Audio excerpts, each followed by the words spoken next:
He joins us in Studio B now. Back in Studio B. Yoeli. It's good to see you. Welcome back. Good to be back. Good to be here. Look at this turtleneck, dude.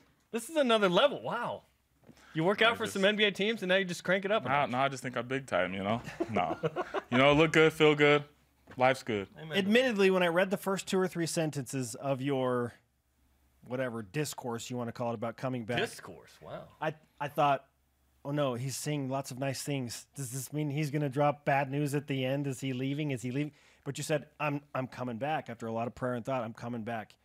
Why did you feel like, after all was said and done, BYU was the place for you to stay? I think a lot of things went into it. I think I'm someone that's very calculated in the decisions I make, and I look at every angle of it. And overall, I just knew it was the right thing for me through the feedback I got from teams. The feedback was more, you probably won't get drafted. You could probably be a two-way contract type player, make a team, that type of deal.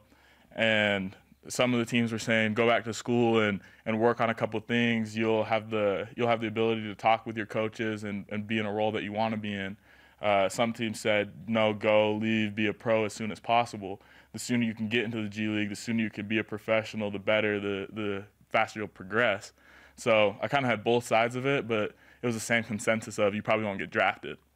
And my thing was, I feel that now that I know the things that they want to see me do, that I kind of have the blueprint. I kind of have the answers to the test. So it's a lot easier instead of looking at a situation and saying, okay, I think this is what teams want me to do. I think this is the right thing. It's like, no, now I know this is what I need to do. This is what I need to do. This is what I need to do. Go do them. And I really believe that I could be a first-round pick.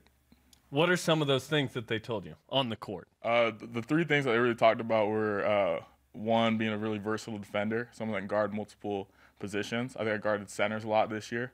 And I think that's something I'll do this year as well. But guard multiple positions, switch more ball screens, that type of thing. Stretch the floor more consistently. They want to see me be a really consistent shooter and just be the hardest working player on the court. And I think the best thing about that is through talking to Coach Rose, the things that NBA teams want to see are exactly what he wants me to do. So I think that was one of the biggest things is talking to him and talking about what my role on the team would be. It was just such a comfortable feeling of like, okay, like this is the best place for me to get better. This is the best place for me to showcase what I can do. That's good because those don't always line up.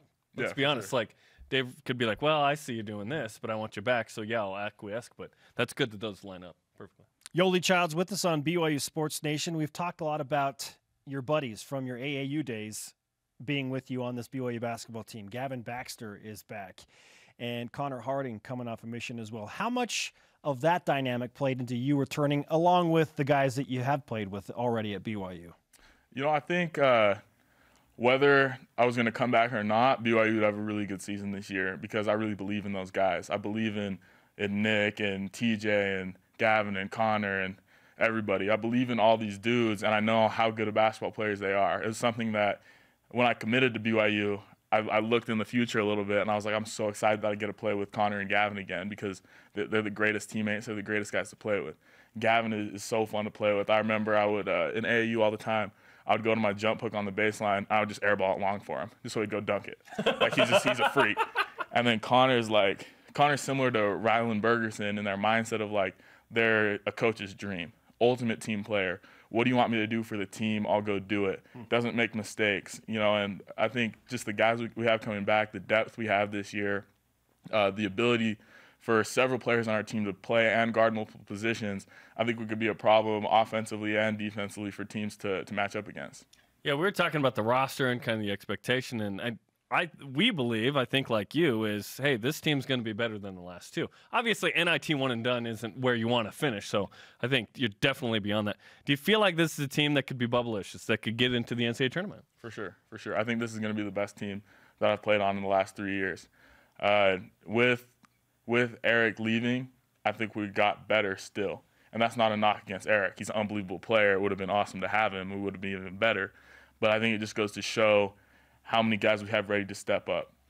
With Eli going this year, guys are going to step up and be great, and we're going to be better than we were last year. Again, not a knock to Eli, not a knock to Eric. Both unbelievable. It would be awesome to have them both. But guys are going to step up. Guys are getting better. I look back to my freshman year when we had 6 freshmen and I think 4 or 5 sophomores, and we were so young. now those guys that got to play a lot of minutes, like me and TJ as freshmen, we're juniors now. You know, we're upperclassmen. We've been through it. And I think just with the experience and guys knowing exactly what they need to do, I think we're going to have a great year. I think we're going to go back to the tournament. I think we can knock off Gonzaga. I think it's going to be a great year. BYU basketball now junior forward, Yoeli Childs with us in Studio B. Nick Emery says he is back. What do you think the addition of Nick will do for this team and the progress that you hope to make? It's awesome to have guys like Nick. I look at our team, and it's so exciting to see how versatile we can be, especially on the offensive end. You know, there's going to be a night where say, me and TJ aren't shooting the ball great, and Nick can go out and hit 10 threes. You know, he's the type of player that's capable of doing that. I think it's huge to have several options on a team of guys that can just go off on any given night. I think we have guys like, I think McKay can come in and give us 20. You know, TJ can go off for 30. Nick can go off for 30. And it's just awesome to have so many options, so the same guys don't have to be hot. How close were you to living? Like was it close? Did it come close, or was it, okay, I learned things I need to do, I'm coming back? I think I just went into it with a very open mindset. I genuinely went into it 50-50 of like, it just depends what these teams think about me. I'm confident in myself, my ability as a player, but you can have all the confidence in the world, and if teams don't like you, then they don't like you, you know? I went into it with a really level head of, I want to come out here and learn. I want to see where I'm at. I really want to get this feedback and learn from it and learn everything I can. So, I mean, if the feedback was different, then I'd probably be in a different situation. But just from the feedback and how I feel about my future and my chances of playing in the NBA and sticking in the NBA, I think the best thing for me is to come back. So those things you mentioned, like being a two-way player, a 10-day contract, G League, like those are going to be there next year, even if you didn't improve, but you expect to improve, right? That's kind of part of my belief. I think I'm in a different situation than a lot of guys at BYU, considering they go on a mission, they're older. You're what, 20? Yeah, so I'm 20, so I'm not too old to come back, so to speak. I think the opportunities I have this year, the contracts that are available this year, will be there next year. But I really believe that because of the people around me, because of the opportunities I have, I think I'll be able to be a first-round pick.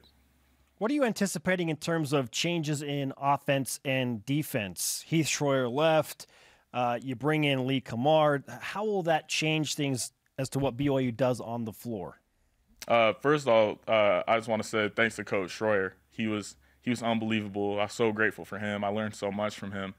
I watched film with him all the time, and especially on the defensive end, he taught us so much and taught us how to prioritize defense in a basketball game. So I was so grateful that I had him as a coach, even for just a year. I think defensively, we're going to try to be very similar. We're going to try to have a defensive mindset, do a lot of the same things we did last year in terms of the way we guarded ball screens. But offensively, I think we're going to play a little bit faster. I think we're trying to find that balance of, I think my freshman year, we might have played a little too fast, where we just kicked it out, go, shot, you know?